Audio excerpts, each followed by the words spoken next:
L'Italie a écrabouillé la France, 1-3, au Parc des Princes vendredi soir dans le cadre de la première journée de la Ligue des Nations.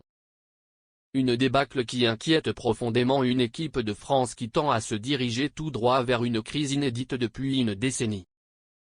Opposée à l'Italie dans le cadre de la première journée de la Ligue des Nations version 2024-2025, l'équipe de France, éliminée aux portes de la finale lors du dernier Euro, faisait sa rentrée des classes, ce vendredi soir, au Parc des Princes. Organisé en 4-2-3-1 avec Ibrahima Konaté et William Saliba dans l'axe de la défense, les Bleus pouvaient également compter sur leur petit nouveau, Michael Olise. En attaque, Antoine Griezmann et Bradley Barcola accompagnaient, quant à eux, Kylian Mbappé, seul en pointe.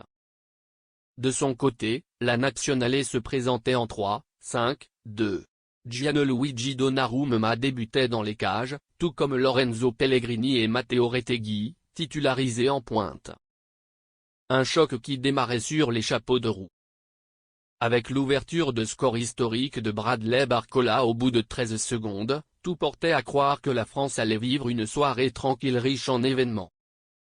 Certes, la soirée a bien été historique. Elle restera gravée dans l'esprit de beaucoup de supporters français durant les prochains mois mais pas dans le sens que tout le monde croyait. Alors qu'elle a réussi à égaliser avant la pause, l'Italie a ensuite sorti le rouleau compresseur pour écraser l'équipe de France avec facilité et maîtrise devant un Parc des Princes scotché par le niveau affiché par la Squadra Azzurra. Une victoire XXL pour une nation en reconstruction qui cherche des confirmations pour retrouver ses lettres de noblesse. Il faut être factuel, on a très bien débuté, on a fait de bonnes choses dans les premières minutes, mais on n'a pas eu la capacité à maintenir le rythme sur tout le match. L'adversaire nous a perforés sur des erreurs de notre part et cela nous a fait mal. La qualité, on l'a, on fait des bonnes choses avec le ballon, mais défensivement, ils nous ont fait du mal, a déclaré au micro de TF1 le sélectionneur Didier Deschamps qui a d'ailleurs reconnu être le responsable de cette gifle à domicile. Une noyade totale sur tous les plans. Interrogé par la chaîne italienne de l'arrêt, le sélectionneur Didier Deschamps a commenté la défaite, 1-3, de ces Bleus. Nous avons très bien commencé en marquant des buts et en mettant une bonne pression sur l'Italie. C'est difficile de maintenir l'intensité élevée, déjà dans la deuxième partie de la première mi-temps, nous avons commis des erreurs qui leur ont permis d'égaliser. Je suis habitué aux critiques, même si j'ai plus gagné que perdu. Je savais que la condition des joueurs cadres n'était pas au top. Olise et Koné ont débuté ce soir, il y a des étapes nécessaires pour améliorer.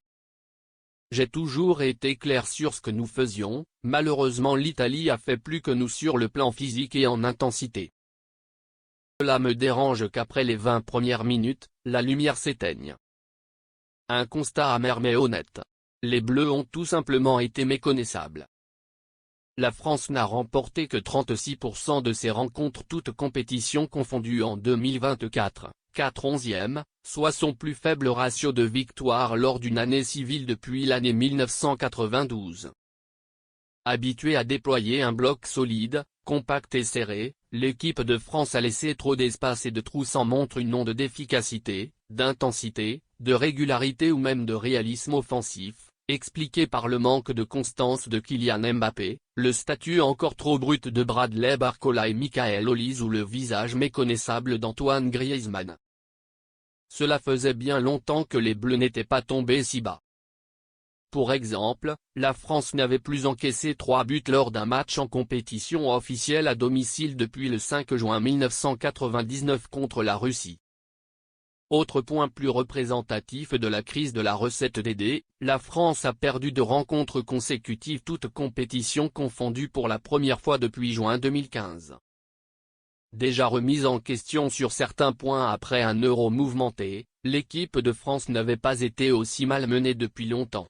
D'ailleurs, l'Italie a remporté aujourd'hui sa première victoire contre la France à Paris depuis 1954. C'est pourtant une Squadra Azzurra en proie au doute, en pleine reconstruction qui débarquait au Parc des Princes.